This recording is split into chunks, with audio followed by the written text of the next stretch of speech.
One of the most crucial mindsets that you as a leader need to practice is the mindset of the explorer. This is what over 140 of the world's top CEOs have told me. So what exactly is the mindset of the explorer and how do you go about practicing it? That's what we're going to be talking about in today's video.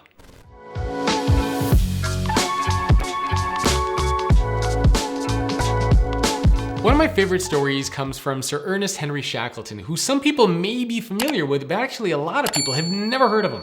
And Shackleton grew up in a relatively poor family, and he always had this passion to explore.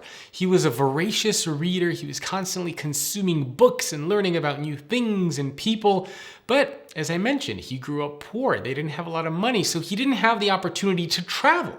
So what he did is he apprenticed on a ship. And he apprenticed on this ship for many, many years until finally he was able to captain his own ship.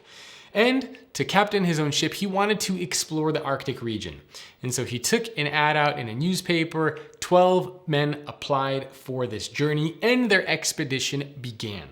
Now, it didn't take long before disaster struck because as they were exploring in the Weddell Sea in the Antarctic region, their ship, the Endurance, became trapped and frozen in ice.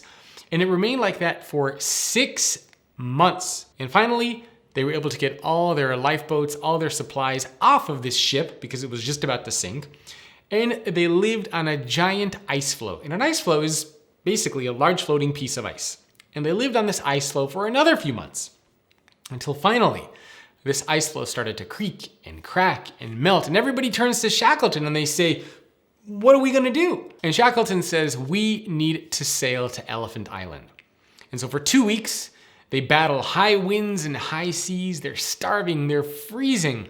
And finally, they make it to Elephant Island, only to realize that it's uninhabited and also uninhabitable. So again, everybody turns to Shackleton. What are we going to do?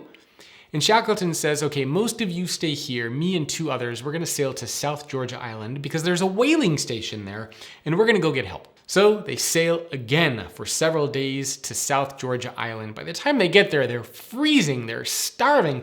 They land on this island only to realize that the whaling station is on the other side of the island. So for several days, they have to hike through sleet and snow and over hills and mountains until finally they get to this whaling station. It took an additional 3 attempts and over 3 months before they were able to rescue everybody. What I love about this story is everybody survived. They actually did not step foot on solid land for over a year, but it's how they survived. It's because of Shackleton. Shackleton constantly had this aura of optimism where he would encourage his crew members to toast their loved ones and to sing songs. He would get them to play ice hockey. He was described as the type of leader who would literally give the shirt off of his back so that other people could stay warm. Shackleton had a growth mindset. He knew that all these obstacles and challenges that he was faced with were things that he had to overcome. He knew that they were not the end-all be-all. They were not these permanent walls that were put in front of him. He knew he had to crash through them and overcome. That's what the growth mindset is all about. He was also agile and nimble in his thinking. He had to make split-second decisions based on what the weather was like. When they landed on South Georgia Island, they knew that they were going to hike through snow, so he took screws from the bottom of the boat, put them on the bottom of his shoes so that he would get traction as he was hiking over snow and sleet. So he was very agile and nimble in his way of thinking. And he was very curious.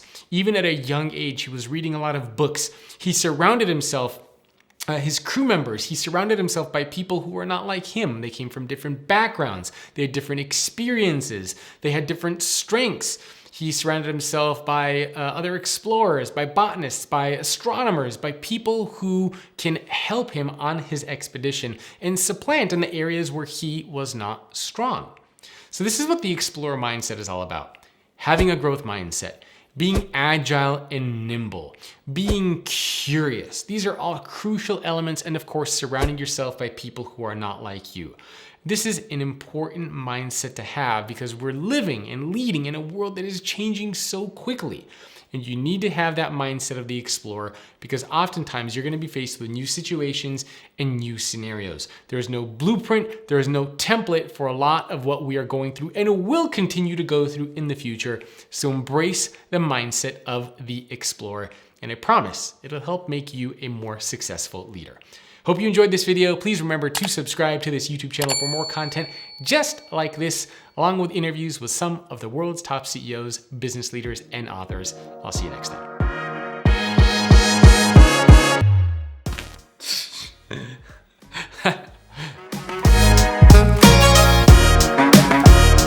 My eye is like twitching. There's a storm outside.